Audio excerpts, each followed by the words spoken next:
चलिए तो बात छत्तीसगढ़ के टूलकिट मामला लगातार तूल पकड़ता हुआ जा रहा है, धर्म तक पहुंच चुका है। आपको बता दें कि कांग्रेस के पूर्व मुख्यमंत्री मुकदमा दर्ज कराने से लेकर पुलिस की जांच करने तक भारतीय जनता पार्टी के राष्ट्रीय प्रवक्ता से पूछताछ करने का मामला अब धर्म पर टिप्पणी करने पर जा पहुंच चुका है। कांग्रेस के प्रदेश अध्यक्ष ने इस पूरे मामले पर बयानबाजी के बाद बने माहौल पर भारतीय जनता पार्टी के प्रदेश उपाध्यक्ष शिवरतन शर्मा से कांग्रेस पार्टी की नीति और नीति को राजनीति महत्वाकांक्षाओं पर हमारे संवाददाता सुनील सुधारक पांडे के साथ खुलकर बात की है। आप भी सुनिए।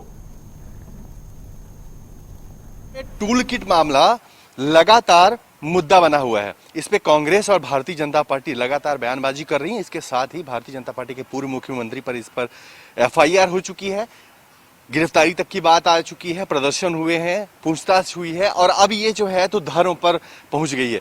कांग्रेस अध्यक्ष ने कहा कि भारतीय जनता पार्टी धार्मिक टूल किट बना रही है, लोगों को चुनाव से पहले ये प्रशिक्षण देने की तैयारी कर रही है। ऐसे ही तैयारी कांग्रेस में भी है कि इस चीज को लेकर के लोगों को समझाएंगे। भारतीय जनता पार्टी के उपाध्यक्ष हमारे साथ मौजूद हैं और आप प्रदेश भर में आपके दौरे रहते हैं और इस दौरान पूरे प्रदेश भर में बहुत बड़ा मुद्दा छाया हुआ है, पूरे देश भर का बड़ा मुद्दा है। इस पर आप क्या कहेंगे जिस तरीके से धर्म पर ले जा करके टूल किट को सीधे ठहराया जा रहा है? देखिए, रिसर्च विंग की कार्यकर्ता सौम्या वर्मा कांग्रेस की, जिसने टूल किट्स तैयार किया, भारत और भारत के प्रधानमंत्री की छवि देश और दुनिया में कैसे खराब हो इसकी योजना थी और उस योजना को क्रियान्वित करने में कांग्रेस के नेता लगे हुए थे। उसको संबित पात्रा जी ने उजागर किया, उस पर माननीय पूर्व मुख्यमंत्री जी ने ट्वीट किया और उस पर कांग्रेस की सरकार ने एफआईआर किया। पहली हमारी चुनौती ये है कि जिस मामले पे ट्वीट डॉक्टर रमन सिंह ने किया है, भारतीय जनता पार्टी के लाखों कार्यकर्ताओं ने उसको रीट्वीट किया है, प्रेस के माध्यम से उसको उजागर किया है। खाली एक व्यक्ति पे एफआईआर क्यों? करना है तो सारे लोगों पे करो, हिम्मत है तो गिरफ्तार करो। अब दूसरा विषय, आज मोहन मरकाम जी ने उसको भारतीय जनता पार्टी पे आरोप लगाया कि ये धार्मिक टूल किट तैयार कर रहे हैं। देखिए, भारतीय जनता पार्टी और भारतीय जनता पार्टी से पहले भारतीय जनसंघ, जिस दिन भारतीय जनसंघ की स्थापना हुई उस दिन हमने अपनी वैचारिक पृष्ठभूमि जनता के सामने स्पष्ट कर दी थी। हमने बता दिया था कि जम्मू कश्मीर में अनुच्छेद 370 समाप्त होना चाहिए। भारतीय जनता पार्टी इकलौती पार्टी थी जिसके राष्ट्रीय कार्य समिति में प्रस्ताव पारित हुआ कि मर्यादा पुरुषोत्तम भगवान राम के जन्म स्थान पर मंदिर का निर्माण होना चाहिए। हमने अपने घोषणा पत्र में लिखा कि भारतीय जनता पार्टी को पूर्ण बहुमत मिलेगा तो हम 3 तलाक को समाप्त करेंगे। भारतीय जनसंघ के जमाने से हमारी विचारधारा में बहुत स्पष्ट था कि भारत के बाहर अगर कोई हिंदू है, पाकिस्तान धर्म के आधार पर विभाजित हुआ है, वहां अगर हिंदू अल्पसंख्यक प्रताड़ित किया जाता है तो उसके लिए भारत में के छोड़ और कोई दूसरा शरण का स्थान नहीं है। तो हमने नागरिक संशोधन बिल लाया, तो हमारे घोषणा पत्रों में पूर्व में सारे विषय थे।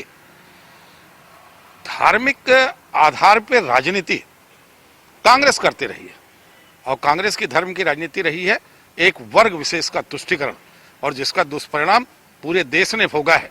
जिसका दुष्परिणाम यह था कि कश्मीर घाटी हिंदू विहीन हो गई, जिसका दुष्परिणाम यह था कि जिन क्षेत्रों में हिंदू अल्पसंख्यक हुए वहां उनका रहना मुश्किल हो गया। तो धार्मिक tool kit Bharatiya Janata party तैयार नहीं करती, धार्मिक टूल किट कांग्रेस के लोग तैयार करते हैं और अब तक उसका उपयोग करते रहे हैं।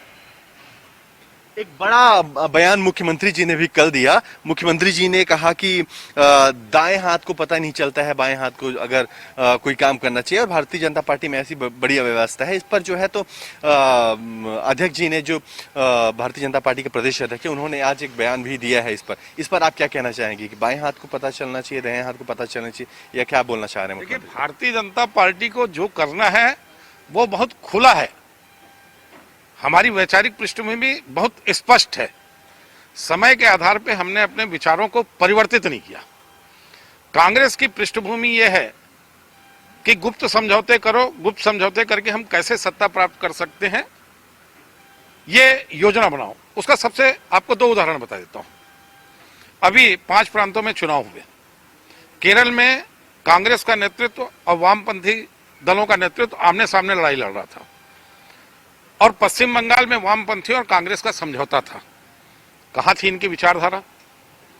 पूरा देश और दुनिया जानती है कि हमारी मातृभूमि का विभाजन 1947 में हुआ था तो धर्म के आधार पे हुआ था और धर्म के आधार पे विभाजन की मांग करने वाली कोई राजनीतिक पार्टी थी मुस्लिम लीग, और उस मुस्लिम लीग से कांग्रेस ने केरला में समझौता किया कम्युनिस्ट पार्टी की नंबूदिरीपाद की सरकार को गिराने के लिए।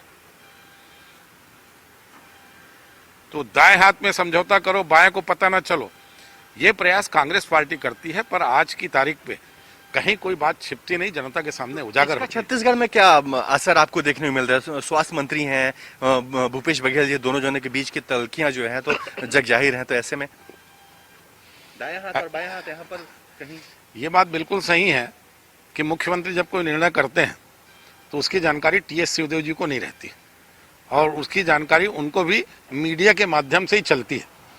तो दाएं हाथ ने निर्णय किया तो बाएं हाथ को पता नहीं चलना चाहिए, उसका उदाहरण ये सामने है। बिल्कुल। तो शिवरतन शर्मा जी हमारे साथ अभी थे, भारतीय जनता पार्टी के उपाध्यक्ष प्रदेश के हैं, और टूल किट मामला जो बड़े पैमाने पर पूरे प्रदेश भर में इस समय पर चल रहा है, इस पर उन्होंने अपनी बात रखी। साथ ही तुष्टिकरण से लेकर के टूल किट को जो धार्मिक जामा पहनाने की बात कही जा रही थी, उस पर क्या यथाउचित है, उन सारी चीजों पर बात की। रायपुर से किशन के साथ जेके न्यूज 24x7 के लिए सुनील सुधाकर पांडे की रिपोर्ट।